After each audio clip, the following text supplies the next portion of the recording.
s'mores at that fire. No. Just to be clear. Yeah.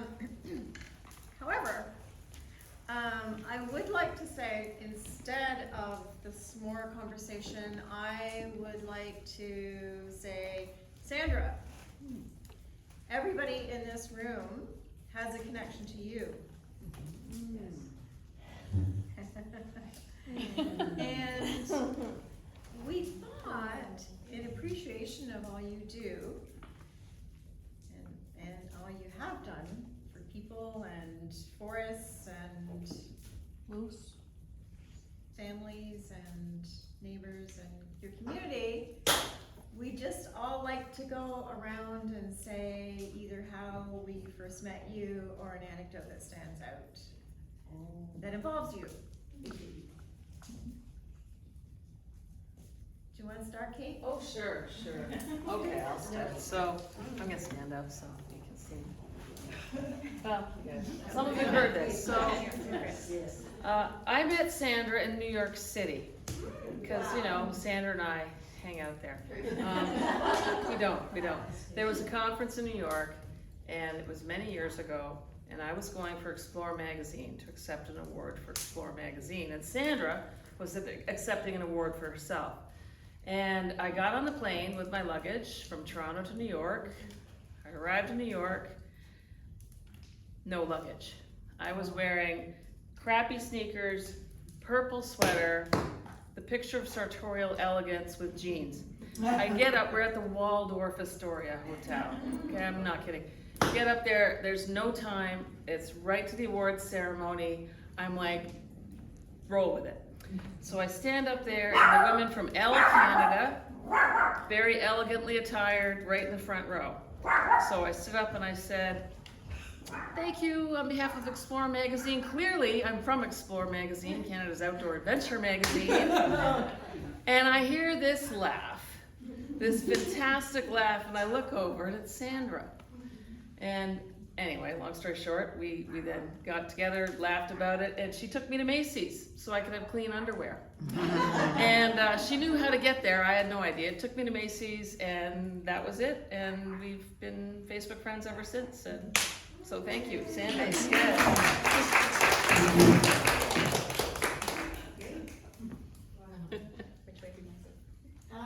want to go down? Yeah, sure. Thank you. I go way back with Sandra.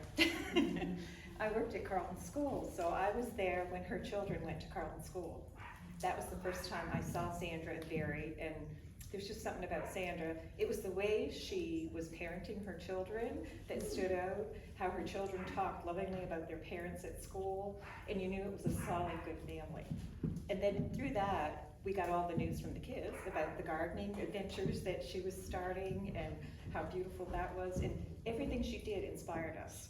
Like, we just kept, you know, this is a lady that's going somewhere. Anyway, I kind of lost touch with her after the children moved on, but throughout my life, I've seen her at different places, and also I joined a writer's group at one point, and Sandra was there, and just, she's so encouraging and such a positive person in my life. And I just want to say thank you for that. And no matter where I go, she's always encouraging people and lifting them up. So thank you for that.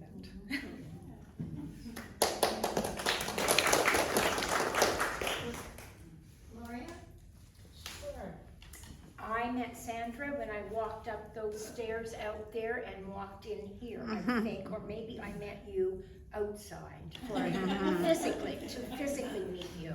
But I felt like I know you because I know Esther, who's always known you, and she's told me so much about you that I felt like I knew you well. And you're a marvelous person, and I'm so glad to meet you now in person. And this morning I came in and I said, Sandra, I just need to hug you. I'm not sure why I needed to hug you, but it felt good.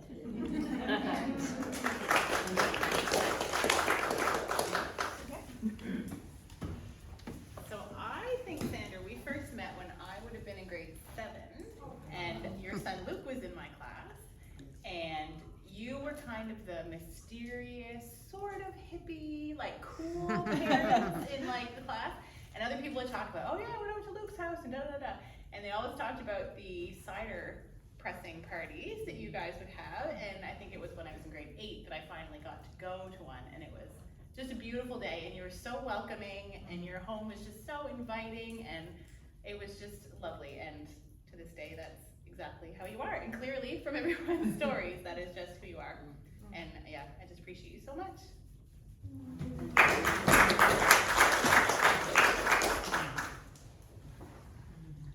Well, I would have met Sandra walking up the steps 7 years ago just because of seeing the ad in I was going to say Doctors Nova Scotia, no, I mean the Writers Federation of Nova Scotia. You'd advertised Birchdale, and I didn't know anything. I figured, oh, it's mass murderers in Birchdale. People in Halifax read about things going on down in the country, and I was quite nervous because it's a long ways, and I hadn't a clue. But you know, I've been coming back and back and back, and it takes an awful lot to keep me away because it's the only time I'm in a canoe, and it's like I write and you encourage me and you say wonderful things about me, and I hold on to them. And anytime I sit down to write, it's your words that come to me. So thank you for this wonderful gift.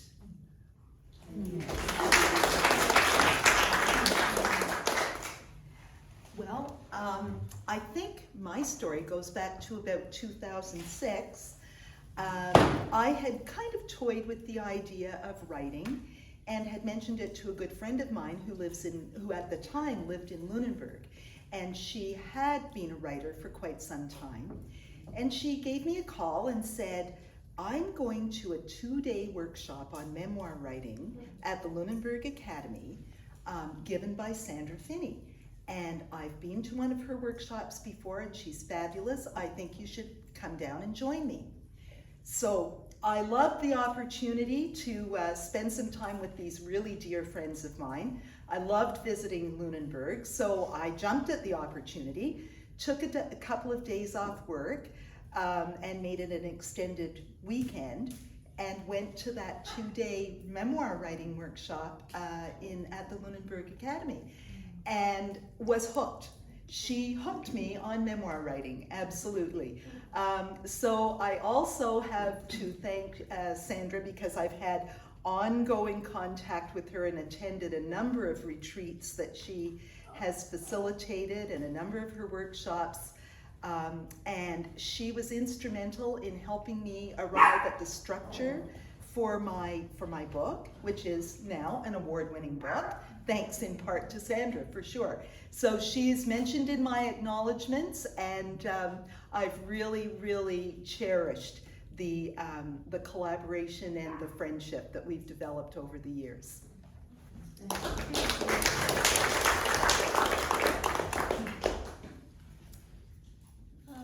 you want to go next? Sure. So, Sandra, I think I first met you when we both attended a walk that we had a mutual friend, Marilyn Francis, and she was organizing a walk. It was a water walk to value water. It was during a time, I think, when there were some crises in the area where there wasn't water for Indigenous communities. And so we were both drawn to that. And when I saw Sandra, she introduced herself to me, and she said, my name is Sandra, I'm a writer. And she gave me her card, and I still have that card. And this was, I can't remember how many years ago, maybe 5 years ago, something like that. And so when I got the idea that maybe I wanted to write, and I was kind of scared, I remembered this person, Sandra Finney, the writer. No one had ever introduced themselves to me like that before. So I contacted her and I said, would you be interested in having coffee? I've got some ideas I want to run by you. And so when I did that, Sandra was so encouraging, and she said, of course you can be a writer. And it was like so many resources and ideas, and I came away from that. It was like an hour coffee date, and I felt like I can do this because of Sandra.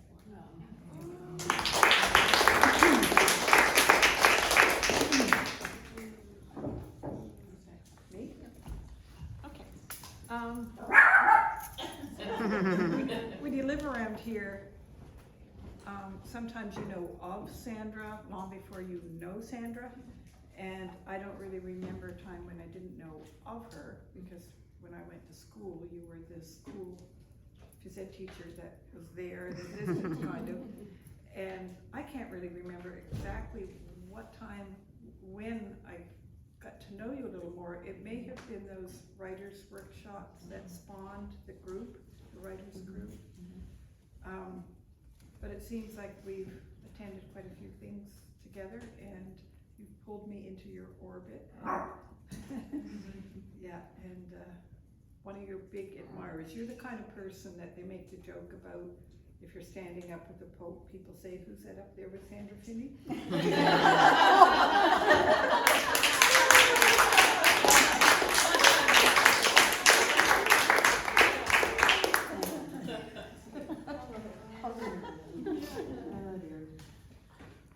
Well, I first met Sandra many years ago in her blueberry field, when she had the farm. I'm not sure if she would remember that, but going to pick blueberries, we were consequently invited into her home, which was very warm and cozy, and she pretty well led the conversation because I didn't know what to say. And like Jenny says, if you live locally, Sandra Finney is a name you know well. But my next meeting with her was a memoir workshop, 6-week memoir workshop that she led at the Yarmouth Museum a few years ago. And the group that she led at that time, when the 6 weeks finished, wanted to continue meeting. Sandra accommodated that. So a few times a year we would meet, we would read our works that we'd done in the interim, and she would always offer positive feedback. And when I was first thinking about attending this retreat, I really didn't feel that I was, I'm going to say good enough, but had adequate knowledge to do it. And I probably felt that more strongly after I read the information about everyone. Sometime in the interim, our little memoir group met at Sandra's again just a few weeks ago, and I was sharing this with her.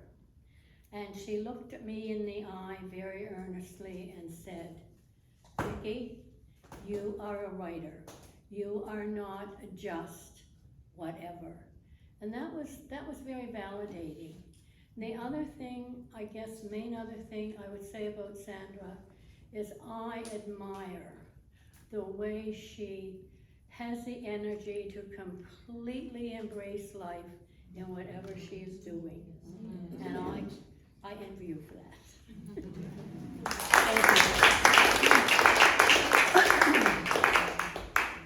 Sandra, would you like to say a few?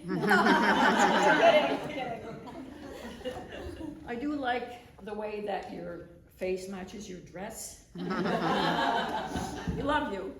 You look great with red. I first heard about Sandra when I was working at the hospital in the 1960s, and her mother was a very professional, very strict registered nurse who set the standard up here. And we were shocked to find out that her mother had ever had sex because she had 2 daughters. So we knew that the daughters were Sandra and Carmen. And then because I'm getting old and I forget a lot of stuff, I don't really know when we actually got connected again, but like those of us who live in Yarmouth, everybody knows about Sandra. My kids, who are now grown men, you know, of course they remembered you as the phys ed teacher, meaning that you were that smart and that active and that. But I think it was when we reconnected in Lockport a few years ago at a writer's retreat, because I wanted to run away from home and that was not too far. And so I went with a few friends. And again, like a lot of you have said, I didn't think that I had it in me to write even a short story, let alone a book. But Sandra has a way of diminishing the insecurities that we have, and of saying, yes, you can. And she doesn't say it just in passing. She says it by holding your attention and by making sure that you are hearing what she's saying to you. And so, and then after that, when it was come to Birchdale, and I wanted to see if the monks had really ruined the place, so I was interested in coming back. But I wanted to come because Sandra was having it. And so we reconnected here again. And it was here that I had more confidence from the group to actually publish a book. But I would never have done that without you. And you know that because I've said that to you. And I love you. And when I grow up, I want to be just like you.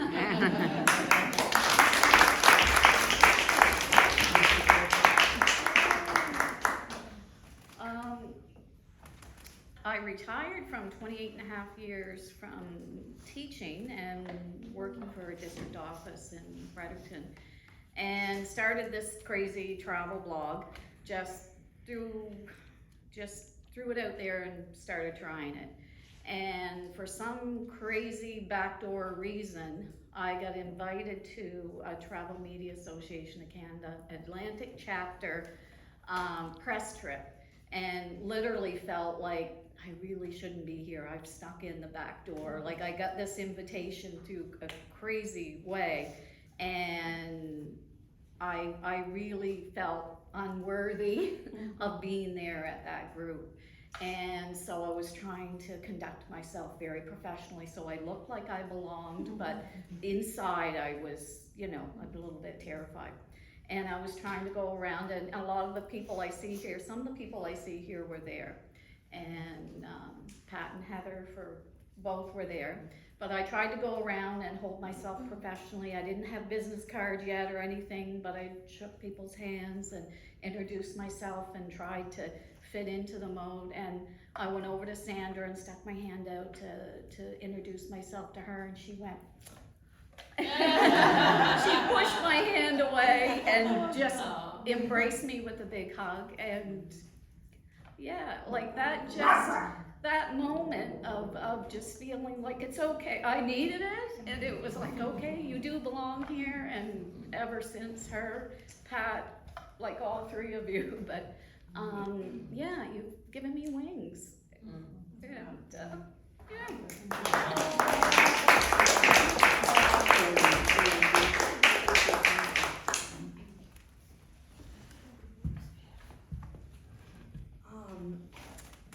June 17th, 2020, Sarah, Mutza, and I, and our new secondhand red pickup truck drive down what we couldn't believe was our driveway. And in shock from the pandemic, in shock from what we'd done, we pulled up to Hemlock Cabin. And out comes Sandra. Sandra and Barry were inside, and out comes Sandra, who has filled the fridge with food, dry goods, food in the fridge, flowers, a welcoming card. And I don't know how you did it, but you created a home before we stepped into it and knew what the hell we were doing. And then you invited us for dinner to your place for the first time. And I said, I got out of the truck, and it was really great to be somewhere where you could turn a light on. And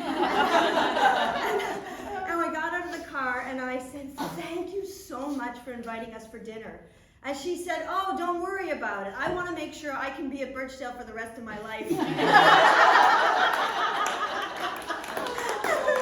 And then you took me out for a paddle, which was incredible. We hit shallow water. She jumps out like a water sprite and like loosens the canoe and jumps back in. And I saw all the books on memoir writing, which had been my life at that point for 18 years. And I thought to myself, for the first time in my entire life, I think I may have found a mentor. And it's just, you have become a friend, a family member. You are a huge part of the soul of Birchdale, and whatever you want to do here and for however long you want to do it, you have our full support. Thank you with all my heart. It worked.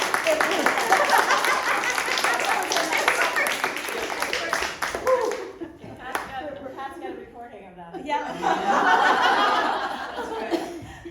Yes, I do remember that. What did you feed her? That I don't remember, but I remember I need to go to Birchdale for the rest of my life. I'm not sure when I first met Sandra, which is a little awkward. However, there's one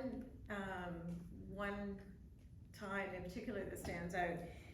And although I don't remember when I first met Sandra, I know that Sandra and I worked together at Saltscapes magazine. I was the editor and she was one of the beloved writers.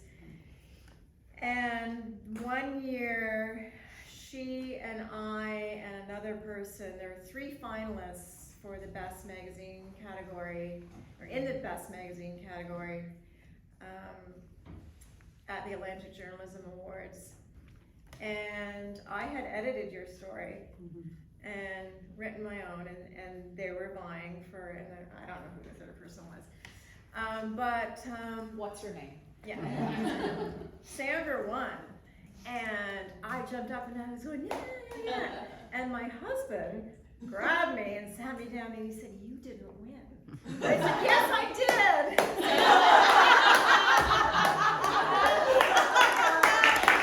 I said, "When Sandra wins, everybody wins."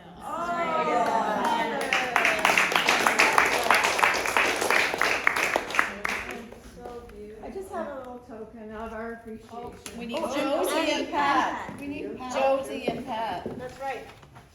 Okay, here she goes. Sandra, thank you for being in my life. We bought our house in Yarmouth in 2011, the end of March. Our furniture and everything arrived in mid-April. It was cold out. And I didn't realize I packed so many boxes.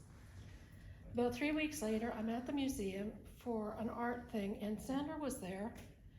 And I was just ruminating in my head going, oh my God, I've got so many damn boxes to bring up from the basement. How the hell am I gonna do it? Because I've been bringing up boxes daily and the number didn't seem to decrease. Sandra pipes up and says, well, I'll help you. And I'm looking and going, that's nice. I've heard people say that before, but she shows up about 3 days later with Barry. And they go, okay, so where are the boxes? And I'm going, holy shit, nobody volunteers for shit like this. Her and Barry brought up 80% of the boxes that were down in the basement and just stacked them in the kitchen. And it saved me so much energy. I was ashamed, and forgive me for saying these next words, that this older couple had more energy than I did. And I was in my early 50s at that point. Since then, Sandra has been a mentor and almost a mother figure. And I have to thank you for that. Because without you, I'd had some pretty bad experiences to begin in Yarmouth. And you made it possible to turn around and ignore them and keep going forward. So thank you.